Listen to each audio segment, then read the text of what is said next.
what shall we start with? Are we going to start with the bushfire, or are we going to start with a lighter topic, being the aviation biofuel? The aviation biofuel.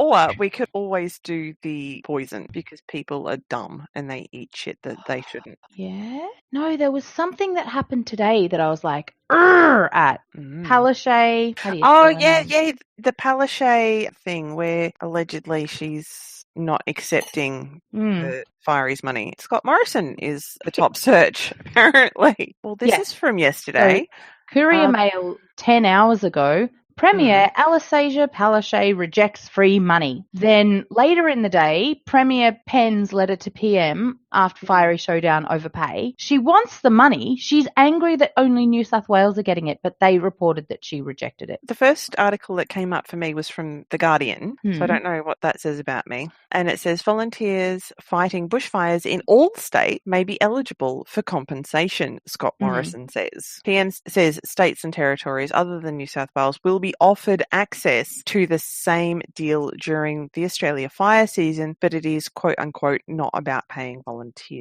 But the Courier Mail, and if you don't subscribe, this is all you can read. Stirring up trouble. PM, Premier in volunteer fires. Prime Minister Scott Morrison says he's been blindsided by Queensland Premier Anastasia Palaszczuk's refusal to take free cash for volunteer firefighters because of a technicality. Well, I can't read that story because I refuse to give the Courier Mail money, but that is not what happened. And because of a technicality, maybe she actually said some legal thing is going to make this difficult to actually accept, not refusing.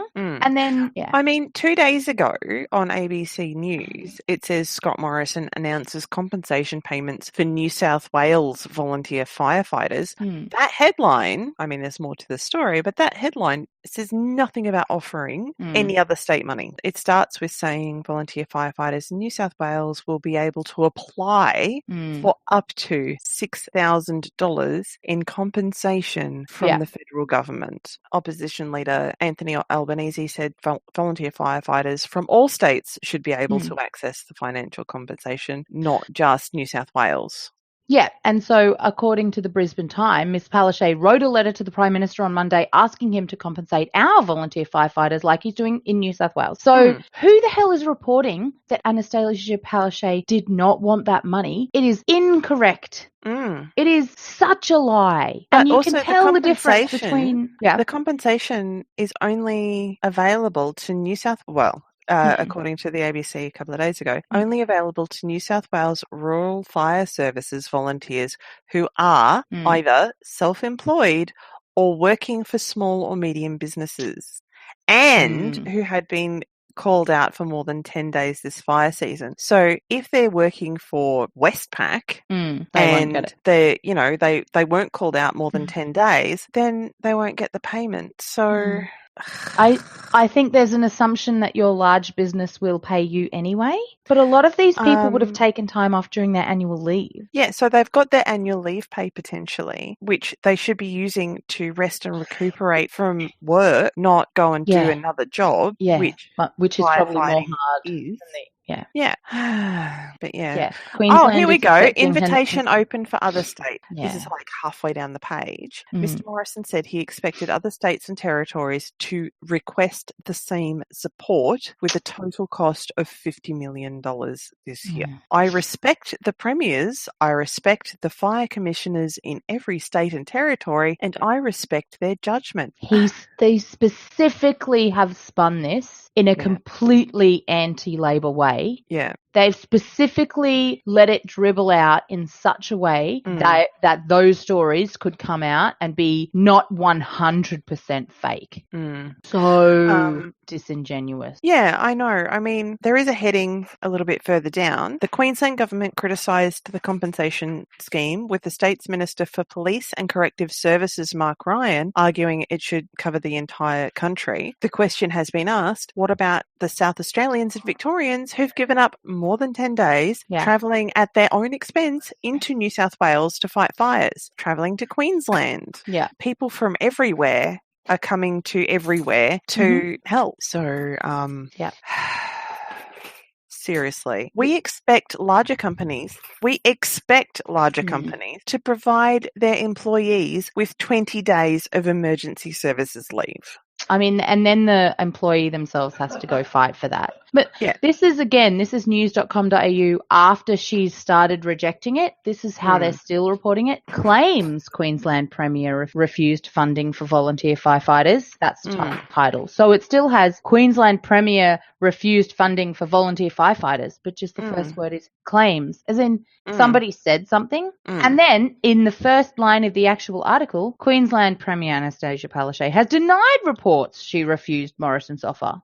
So some random said she did a thing, claims she did a thing. She denies doing a thing, and that never happened. How can you write a headline that like that, you absolute rag? I'm so angry. And I'm so angry because if that's their bias and they didn't like her in the first place, they'll just go, oh, she refused, and they will not even read the article. No, they'll think she's a terrible human. They know that. Well, yes, they already know that she's a terrible human. No, the newspapers know that if they write, claims Anastasia Palaszczuk beats her children. I don't know if she's got children. No, she can't. She can't have children, which is why what the other female Queensland politician said, Anastasia Palaszczuk is not good as a premier for Queensland because she's not a mother. There is a history in public record available. Anastasia Palaszczuk has spoken publicly about not being able to have children, having fertility issues and doing other things like that. So, and besides, your breeding status does not affect how well you do or do not do a job. And if Anastasia Palaszczuk was a guy, it wouldn't matter. Yeah, it would not have even been a thing that was thought of to say. As a mother, I would like to say that if you are a mother, it's actually harder to do a job and be a mother. She's possibly doing... Look, maybe she's one of those amazing people who can juggle everything, but maybe she isn't. And it's possible that she has more time to commit to managing the state because she doesn't have children. Yeah, good for anyone who can have a stay-at-home parent to do the emotional labour of bringing up the children and leaving you free to do a high-pressure job. That's fantastic. Yeah. But you know what? If you don't have that... those people who can do both of those things, because you're amazing. But there's no reason to slight someone for either choosing not to have children or choosing to have children. I mean, not being able to is just like, let's just dig the boot into the wound, right? Because she might have been very upset about that at some point in her life. I'm pretty sure... I will find an article, but I'm pretty sure there has been articles about how Anastasia Palaszczuk is not impressed with not being able to have had children. Because the stigma is that as a woman, you are a failure if you do not or cannot have children, which I hate people and society because that's not a thing, you know? Yeah. You can choose to not have children. That's fine. You can choose to have children. And then they empathise with your significant male other, like, oh, isn't he wonderful and darling because he's staying home with the kids while she's doing her job because she's a terrible person because she's away from her children. It's like you can't, oh no, your lineage is ending because your wife won't. Are you sure? Is that okay with you? They say. Yeah. Like, is it okay that your wife will not have children? Fuck off. It's not anyone's decision except for the couple. And the final word goes to the person who is going to be carrying the parasite within their body that will permanently change their body. And who gets married before having that conversation, you know? Well, especially nowadays. I mean, it may have happened more in the past, and it may happen with people who date for a short period of time before they get married. Before I start dating, I am very clear on I'm a feminist, and this is my stance on all of the things. You can like it or you can go away now. You're not wasting my time. Feminism on my sleeve. Yeah, I'm a bit shouty about it, hey? I don't come across many non-feminist humans who are a bit what I would say don't like feminism. I know of plenty of people who don't like the word feminism, but not who don't like the concept of feminism. Like, people don't like the word because of the way that it's been portrayed by Uncle Rupert and his media minions. And okay, I get why you say that you don't like the word feminism. However, if you say you don't like the word feminism because of what you've been told in the media, then you are allowing the media, Uncle Rupert, to get away with showing this false narrative. Because feminism has an incredibly long history, not just back to the suffragettes, but before then. Yeah. And people are like, people are disrespecting and disregarding that history when they say, I'm not a feminist, or I don't believe in feminism, or I don't like the word feminist, so I'm not going to say that I am. Like, I love the argument. I've had the argument where people go, well, it used to be a good thing, but now it's not anymore because it's changed. And it's like, because no, everyone's equal now? No, it was always a bad thing. It was never a good thing. But because we look back at history and go, oh, well, that was clearly a legitimate fight back then because we've had it and we've moved on from it. And we now live on the side of history where it was successful. Of course, it used to be a good thing because they were fighting for what was right. But back then, there were still a lot of people who thought that feminism was bad. So feminism has never contemporaneously been a good thing. So we can't make that argument. And then other people have said, what was the other thing I was arguing against? Oh, like, there are some people in the feminist movement who go too far. So the reasonable people need to step away from the bad elements and change the word and come up with a new word that's not feminism. And can't apply the everybody on your team needs to act perfectly, otherwise the cause is illegitimate. That's never going to happen. It won't happen. There are assholes. There are people that go too far in any fight. Yeah, I mean, it's like women saying and being more vocal about saying, look, the reason why women are cautious around certain circumstances is because there's men involved. And then men, instead of going, oh, we should rectify that. I know my behaviour is good, so I'm going to reach out and make sure all of my mates are good so that they can reach out and have that flow-on effect. No. Instead, they say, hashtag not all men. And it's like, okay, women realise that it's not all men. However, it's enough. Can we have a hashtag not all feminists? Because they're making that argument for themselves, but then some people make the argument of, oh, because not all feminists are reasonable, blah, blah, blah, blah, blah. Yeah. Then you need to change that. No. Don't expect everyone to be perfect when you're people. Feminism is not a movement, like, it's not one movement. Yeah. There are women within the movement who want to make sure that women have equal pay. There are women in the movement who want to look after reproductive rights. There are women in the movement who are arguing for representation. Sometimes there are, I think there's also women in the movement who argue for all of the things.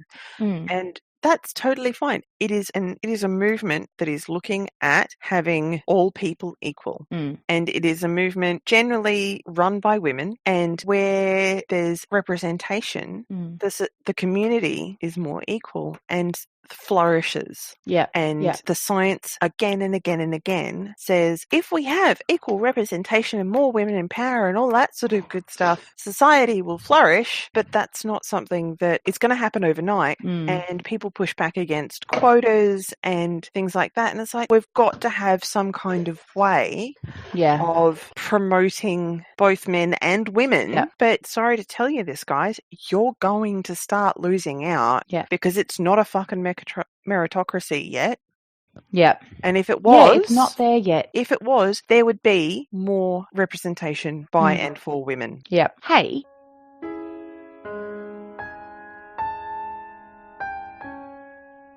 Did you see this quote, 16th of December, a week ago? Barack Obama said women are better leaders than men and made a quote, I'm absolutely confident that for 2 years, if every nation on earth was won by a woman, you would see a significant improvement across the board on just about everything. Living standards. Yeah, I saw that. I saw that. I didn't delve any further into it, and I didn't realise that it was Barack Obama. Yeah. I mean, that's great. In poor communities, for example, when money is given to women, suddenly there's food, clothes, water, shelter for everybody. They do the Maslow hierarchy. Yeah. If the money is given to men, it's pissed up against the wall. Yeah. Yes. So we should give the money to everyone. Well, what some aid organisations do instead of giving money is to give animals. Ooh. Yeah. So universal basic goat. Well, yeah. Like in some regions it's cows, some regions it's chickens, some regions it's goats. I'll put a link in the show notes about the organisations that do that. But you can also do that gifting in other people's names as well. They should give animals to some people, feed to some people, seeds to some people. You know what I mean? Got that spread. Help people. Some people set up a garden. Yeah. And it's like, hey, we've got these things. Who wants the chickens? You want the chickens. You have the chicken. Do you want the zucchini? We're giving you the zucchini. You know, so a barter system. Yes, they can actually have a economy in there. Yeah, there is that thought. I think it was in a village in Africa. What they did was they gave an animal, and it was the same type of animal, to each family in the village.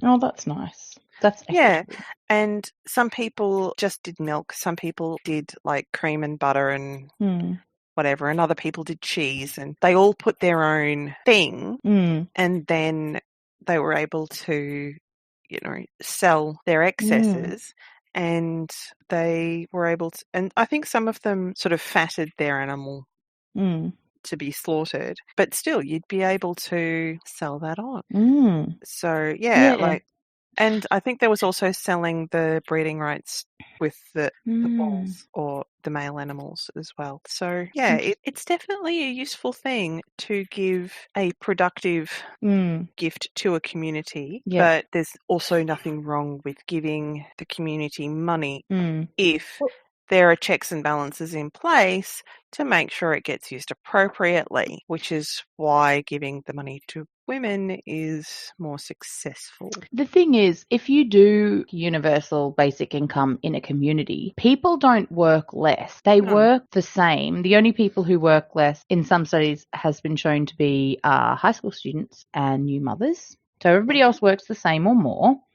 And because you've put buying power into the community, people who did want to start a business can, because their neighbours are going to actually be able to buy from them. Yeah. And so if the guy does buy a bunch of alcohol, now stay with me, if he buys it from a local person, it's not a useful thing, but that goes to the person who brewed the alcohol locally, and then they take the money and buy something else with it, potatoes. Yeah. So alcoholism is not great, but we're supporting an industry still. But with the universal basic income, the person could buy as much alcohol as they needed / wanted. But if, for example, they were a functional alcoholic and they were also working, they would be getting more money on top of the universal basic income and not just buying alcohol, but also getting self-worth by doing other things. And you imagine the difference between you're going to get this one-time gift,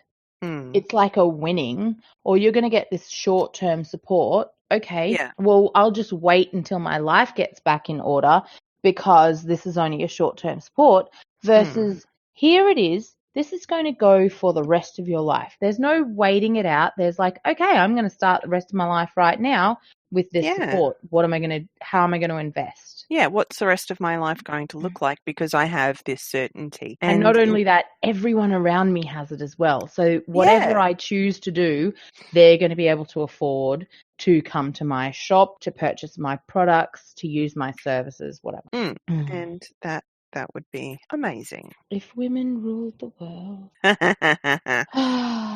Yeah, I thought that was interesting.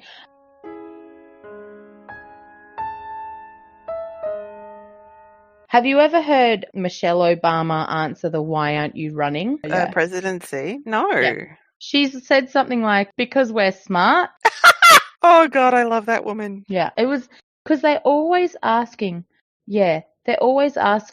Michelle and they asked Oprah as well. We just can't find women and ask them to do it, the former First Lady said in response to rumours that she might run. Yeah, she isn't interested in taking over the Oval Office. The reason why I don't want to run for president, I can't speak for Oprah Winfrey because they were thinking about Winfrey as well. But my sense is that, first of all, you have to want the job. Yeah. And you can't just say, well, you're a woman, run. We can't just find the woman, ask them to do it because there are millions of women who are inclined and do have the passion for politics. So she doesn't want the job. I never had a passion for politics, she said. I just happened to be married to someone who has the passion for politics. And he dragged me in kicking and screaming. He drugged me in kicking and screaming into the arena. She said drug? I think they meant drag. Maybe it's an American English thing. Americans say weird things. The thing is, how do they treat the female candidates? Not awesomely. Why do you reckon you can't find female candidates with the misreporting and misinformation that they put out there about any female political leader? It's treat women like humans, because shockingly we are them, and then maybe the world might get to be a better place. Yeah. Oh, that's interesting.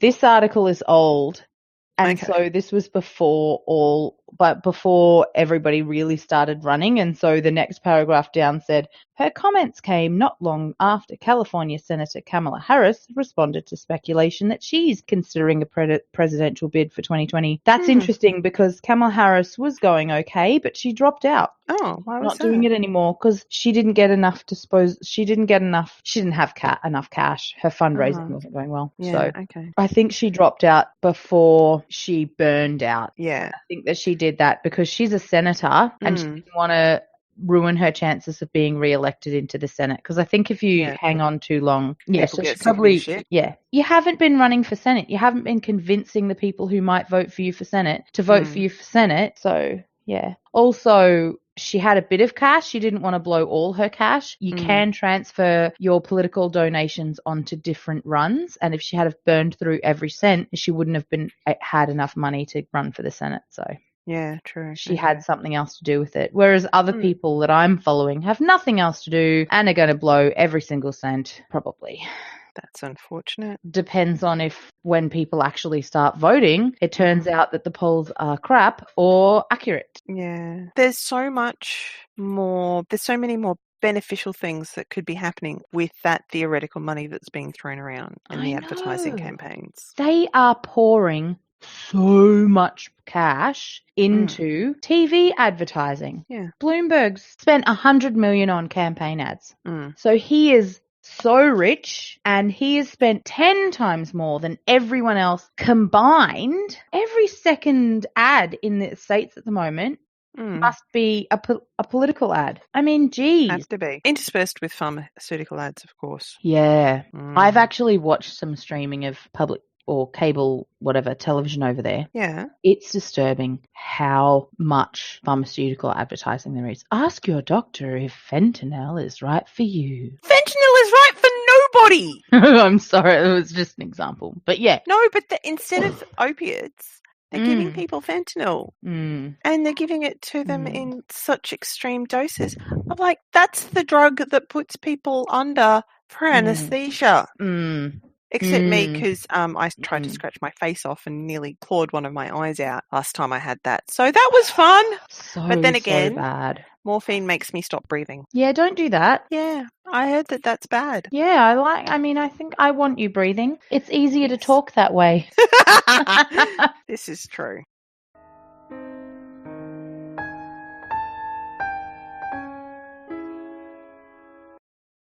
Want to talk about the biofuel now or the fire?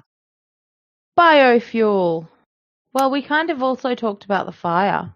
Well, we didn't talk about the actual fire. We talked about the... Yeah, it was fire adjacent. Yeah, fire adjacent. So, biofuel. This is from statements.qld.gov.au, so you know it's legit. The Minister for State Development, Manufacturing, Infrastructure and Planning, the Honourable Cameron Dick. From Wednesday, November. Camera on Dick? Yeah. 2019. Okay. There's 2 Australian first and Queensland renewable fuel projects that are being currently led by the Virgin Australia Group and Southern Oil Refinery.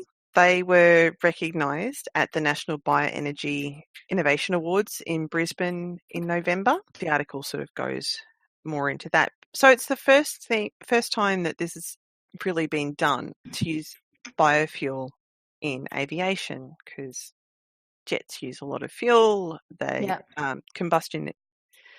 the engines may drip some and have some hazardous outgassing, which is why biofuel is really important. Yep. It's interesting that it's Virgin that's doing it, not like other groups. But you know what? That's okay. Qantas is also apparently there was one of the world first USA to Australia biofuel flight happened in January 2018, and that was Qantas.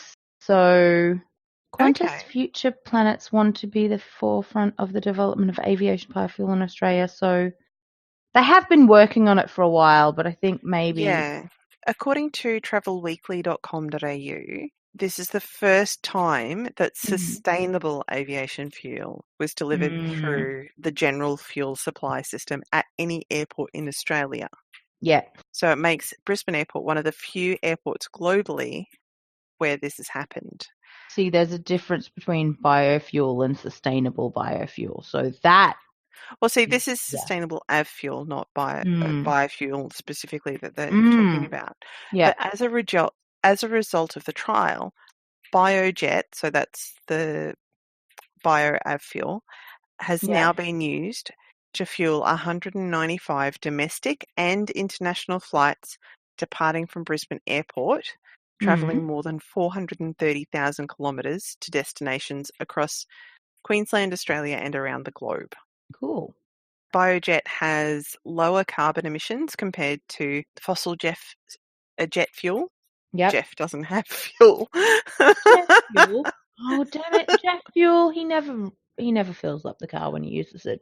Yeah. He never fills up the jet when he uses it. So the biojet fuel can be derived from sugarcane, molasses, wood waste, agave, and it's also already in use at Oslo and LA.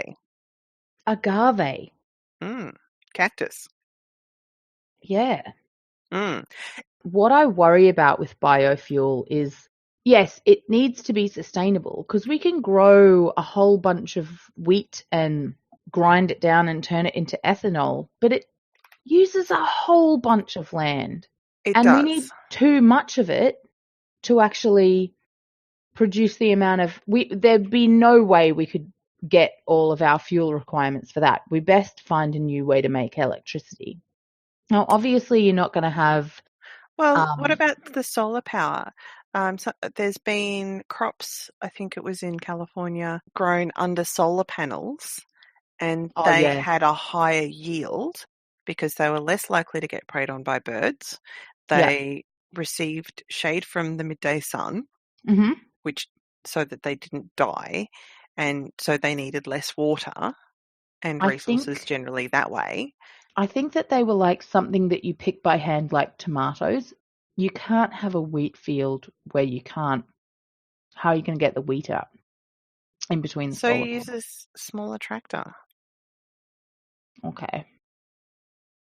It's just we don't have enough land in the world for everyone to drive an ethanol car. No, we don't. And what we should be doing instead of focusing on driving cars is to focus on improving, building up and implementing a wider ranging public transit system, as well as the ability to work either remotely from a central office or in your local community. Like if you have to go a place every day and do a job and you work for a company that is based in not your local community, so a big company like a bank or whatever, but you're a behind the scenes person, surely you could go to an office with a dozen other companies and just do your behind the scenes job.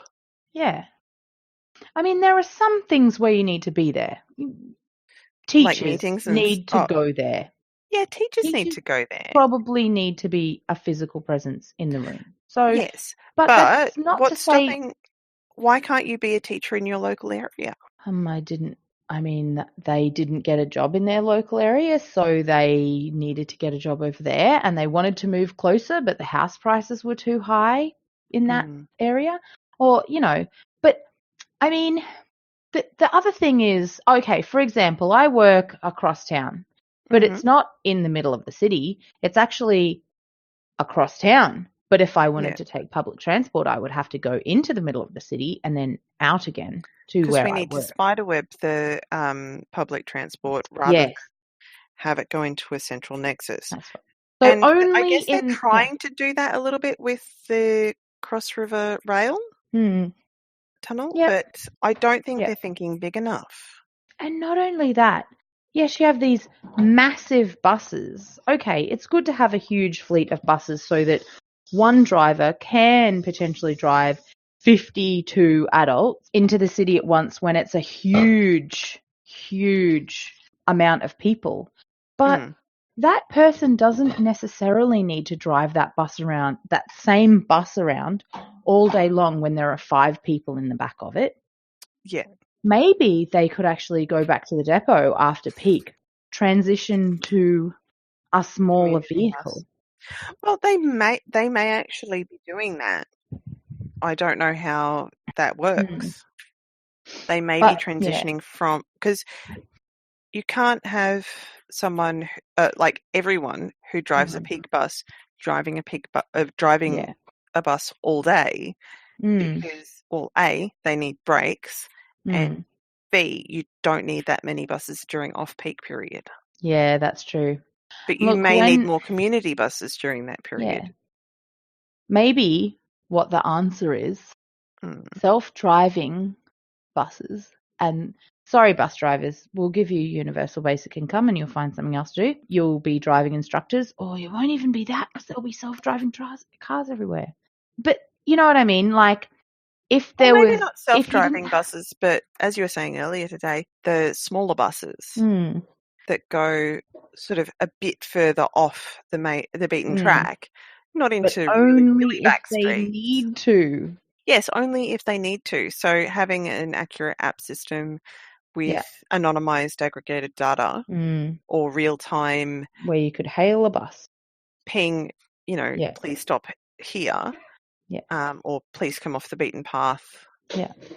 Or something like that. With your location data available. So, and, obviously with your permission, you'll be like, I'm here, come pick me. Just like Uber does. I'm here, come pick me. And there's your GPS. But if we did have self-driving, see, the thing is, those people who drive a peak bus don't want to just work necessarily in the morning and the afternoon. They'd rather like one shift throughout the day and then to see their families. It's not the most fun job in the entire universe. If we actually released those people released the need of our society to have bus drivers and gave everybody a floor upon which to build, there'd be plenty of opportunities. I don't think I'm making a massive, maybe really snobbish assumption here, but does any kid grow up thinking, I want to be a bus driver when I grow up? It wasn't my wish, but... I haven't ever heard a kid say that. I've heard lots of dreams. I've heard people dream to be a hairdresser, and I agree that's going to be hard to get a robot to do that. It's a very personal and creative sort of role.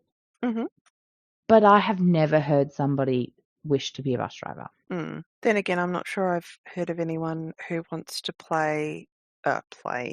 who wants to be a long-haul truck driver when they grow up. Yeah, those jobs actually suck. They're done because people need money to live, yes. However... and maybe some people enjoy it to some extent because... you get to listen to heaps of podcasts and audiobooks while you're doing it. It's lonely, which a lot of people do like being by themselves and stuff. You could do that as a train driver we don't need to have so many trucks on the road. They could go by rail. It would be more efficient. Oh, if only we had built the rail up. And rail would be even easier to automate because you don't have to worry so much about hitting things because it could easily be self-controlled. Humans, because they drive around boom gates all of the time. Having a human there is not going to help. If they drive around boom gates, you can't stop a train that fast. No, you can't. But you can have video cameras on the train and the person in the control room being able to stop it. Mm. What I'm saying is, if you run the trains, you can actually centrally control every moving object on the network. If you're using my network, I can control what you do and what you do not do. The thing with self-driving cars is there's so many road users that there's never going to be a central control of every item of traffic on the road. It'd be nice if there was, but there'll always be competition. And it'd be nice if, if we could write like a HTTP a language where the cars could actually communicate with each other. Yeah, and there was like a baseline of, I've got a little Wi-Fi Bluetoothy thing that sits on the top of my car and goes, hey, I'm here. This is where I am. This is how fast I'm traveling. Where are you guys? Yeah. But that's not going to happen for a very long time. First, we need to be able to... It's not profitable. Well, and we need to be able to teach them how to do the harder thing, which is drive among humans. Yes, because humans will do stupid shit. Yeah. But I think 20%, when 20% of the traffic is self-driving, then people are going to start being like, okay, these self-driving cars need to be able to tell each other where they are.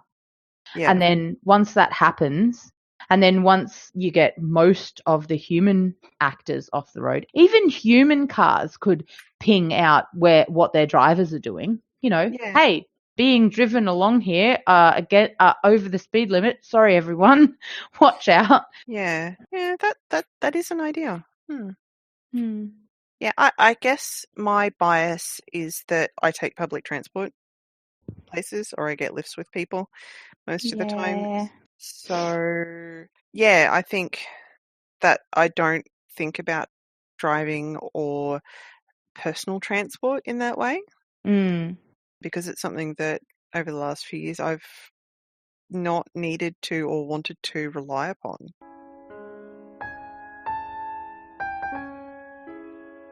Yeah.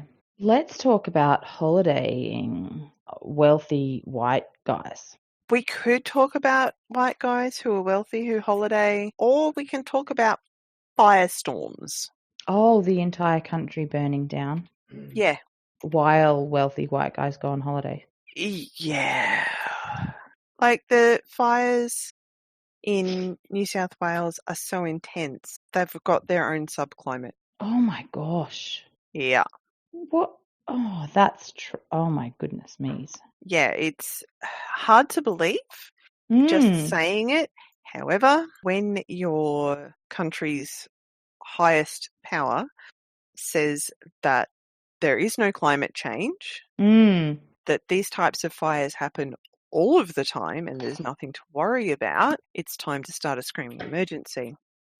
What is this climate change of which you speak? I've not heard of this before. All right. So, if we go to newsroom.unsw.edu.au, that's right, the University of New South Wales newsroom. It's an opinion piece. Firestorms and flaming tornadoes. How bushfires create their own ferocious weather systems. We know it's an Australian article because it says bushfire. From what I understand, we're the only country that uses that kind of terminology. Other countries use different words. Fire? I think that's what America generally uses, Yeah, see, we call it the bush and they call it forests. So this opinion piece is from so metal. November 2019. Yeah, I know, right? That's so metal. Hardcore. Yeah. So large, intense bushfires can pump so much heat into the atmosphere, they form their own thunderstorm system, and that can make the weather on the ground even more dangerously unpredictable. Yay! God. Yeah.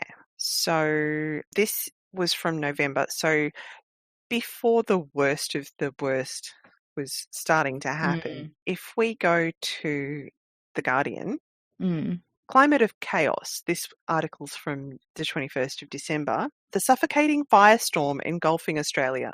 It sounds like a sensationalist headline. The subheading is, the death toll from the unprecedented crisis has reached 8 and sparked an apology from the Prime Minister. He believes, as part of his religion, that the country being on fire and the drought and the hot and the terrible means it's end times, and his religion celebrates that. I mean, that's punch in the face. Okay, yeah. I just went here. Have a look at how many dots there are. That's a lot of dots, and that's only Queensland. Insane. There's like vegetation fires and all sorts. Effective Friday, the 20th of December 2019, firefighters were battling more than 200 fires across 5 states. And there's a heat wave, and it's pushing temperatures in the south of the country into the mid 40 degrees centigrade. So definitely well over the 110 Fahrenheit. What I want is there's been smoke haze over Brisbane City since November. Here, have a look at the crisis map. Oh, Google crisis map. I'm just wow. I'm gonna snip it because I think it requires snipping.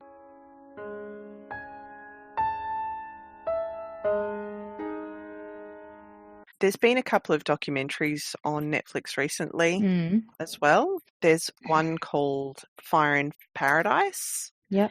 And that is about a 2018 fire called Campfire. Yep. It killed 85 people, and it was a 40-minute documentary, and it was just horrendous. There's not a lot of roads to get out of the town Paradise, and it started, on the other side of this mountain range. They're like, yeah, no, it's fine. It's not going to hit there. And then it just exploded. Yeah. So, yeah, that was not awesome. Kangaroo Island is on fire. That's not fair. Holy fuck. Okay. I'm just looking at this map going, I mean, sure, but that's a bit worse than normal. There's also another slightly older documentary on Netflix called Fire Chasers, which is about a 2016 fire season going into 2017. And their fire season is getting longer and longer, as is ours. And I don't recall there being any scientists. It was just older firefighters. And they're going, there's climate change. This is terrible. Things are getting worse and worse. We need to be on guard longer and longer. We need to do something about this. We've got world's best practice and we're not winning. And crickets? Pretty much. I mean, I think people in power should watch these 2 documentaries. I mean, they'd walk out and still accept those donations, right? Money and politics is the root of all evil. Second only to us being hacked by Russia, but that's another topic. Yeah.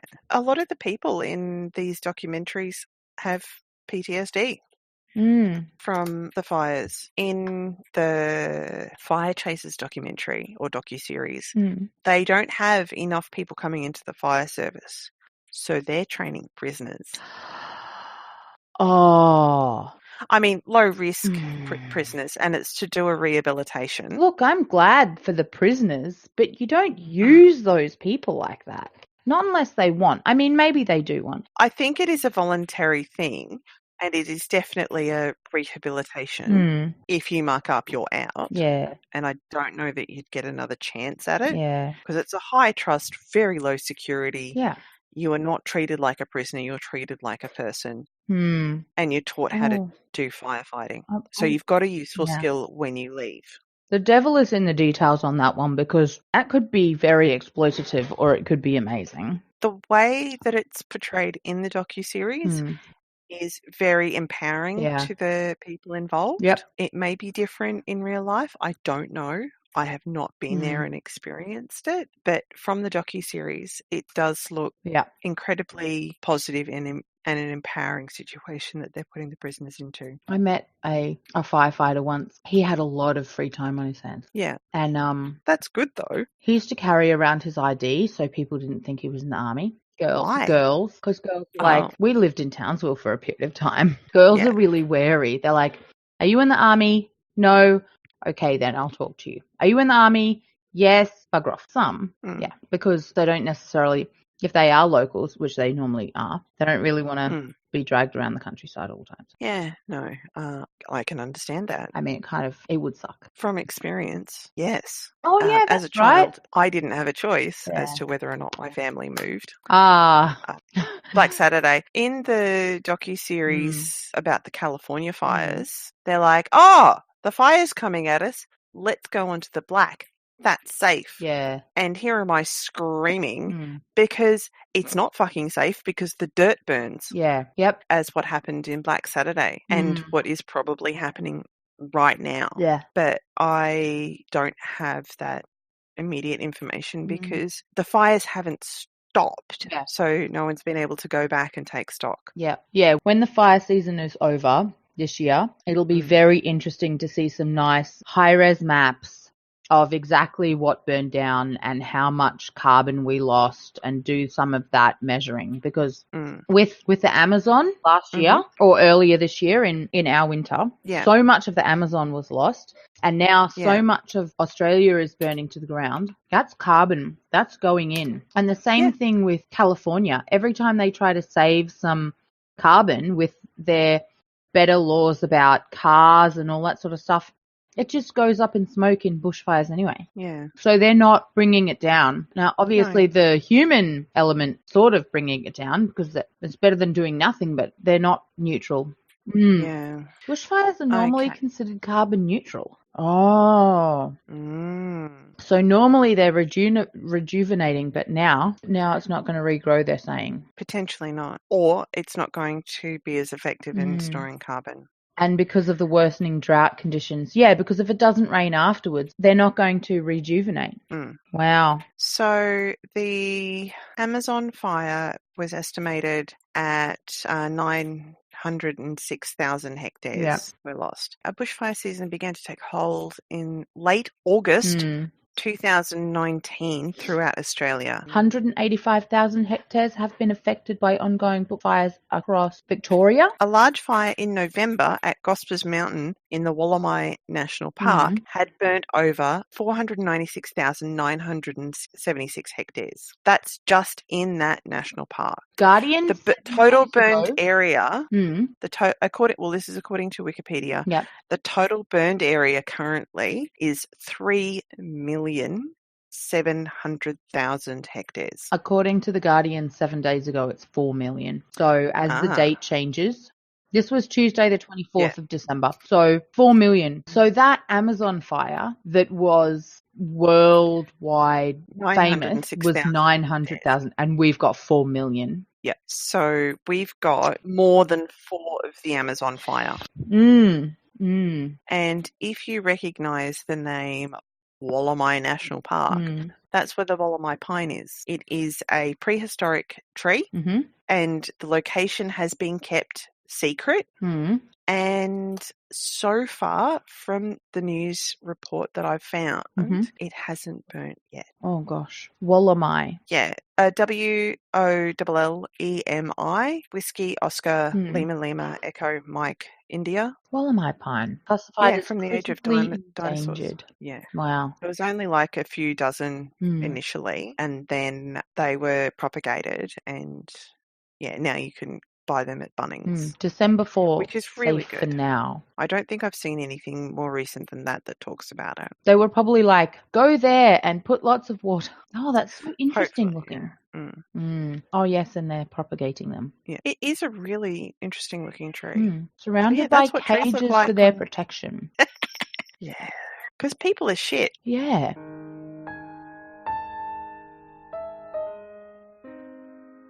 Also, climate change is real, guys. Yeah. Honestly. But the climate changes all the time due to the sun being closer and further away. Fuck off. Yeah. No, that's not how it works. But the climate fluctuates naturally and has for millennia. There is a measurable change since the Industrial Revolution. But who can understand that math? Just fucking listen, you idiot.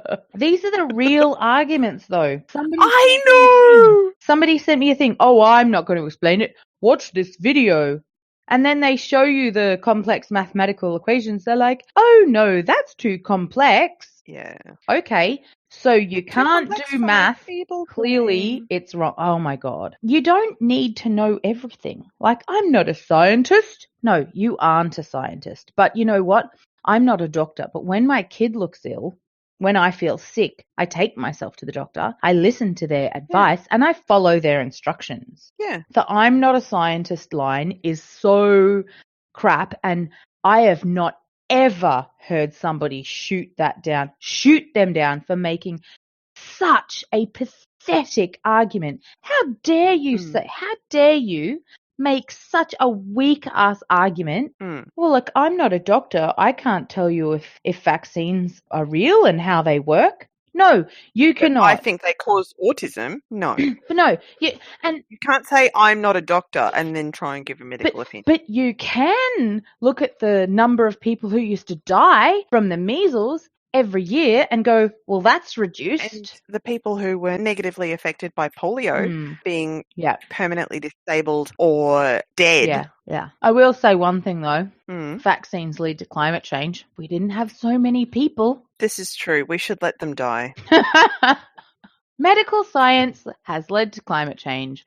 Our population was terrible it was pretty much flatlined. Yeah, it was terrible for a long time. And then medicine came along and kept us all healthy, made us live longer, let us not die at birth, and then the population goes up and then we can't use that much carbon anymore. We could use all the carbon we wanted if there were, 100 million people in the world. It'd be okay. But when you get into the billions, it's a problem.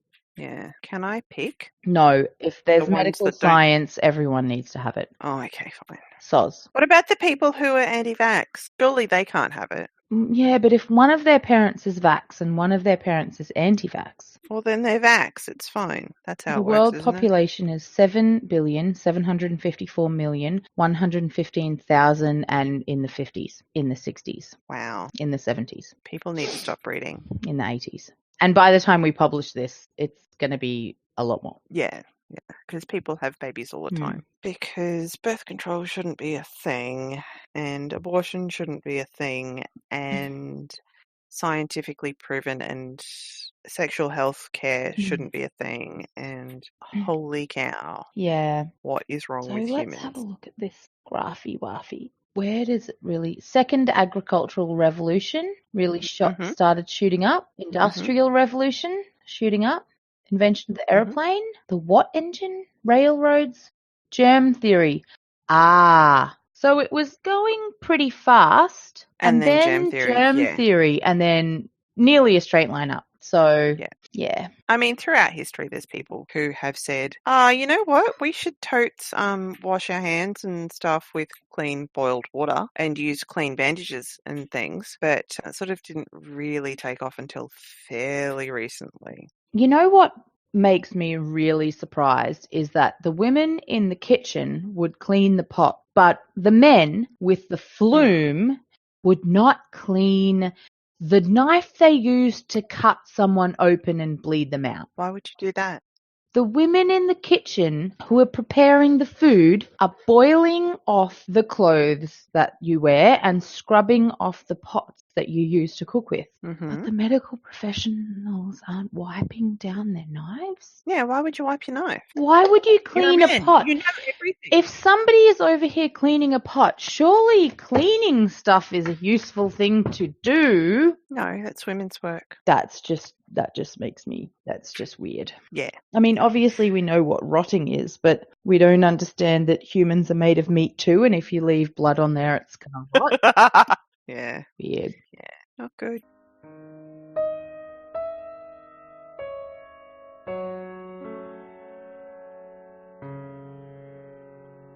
Should we wrap up? Yes, I think so. We have talked about a range of things, and well, good night, everyone, or good day, everyone, or good morning, everyone, or go away, everyone. remember to hydrate. Remember, Don't smoke. don't smoke. If you do smoke, don't chuck your cigarette butt out the window, And just, because fuck you. if you see a fire, squirt it. Put it out if it's safe, or report it if it's not. Or report it even if it's safe and you've put it out. And you know what I would say? The temperature around Brisbane is so lovely that we're not requiring air conditioning at the minute. And that's probably going to be the best thing you can do to stop the bushfires. There is that. There are buildings that are permanently air conditioned, like libraries and Goma. If you are particularly vulnerable to heat stress, go there. Yeah. Well, you need to keep the books and the art moisture free. So that's why. And Queensland is notoriously humid. And Goma especially on the eastern seaboard. Goma needs to be colder because they need to take your breath out of the air. Yes, because you're dirty. And you have moisture. So stop it. Stop breathing. Go into Goma and hold your breath. On that note, good day. Good day, sir.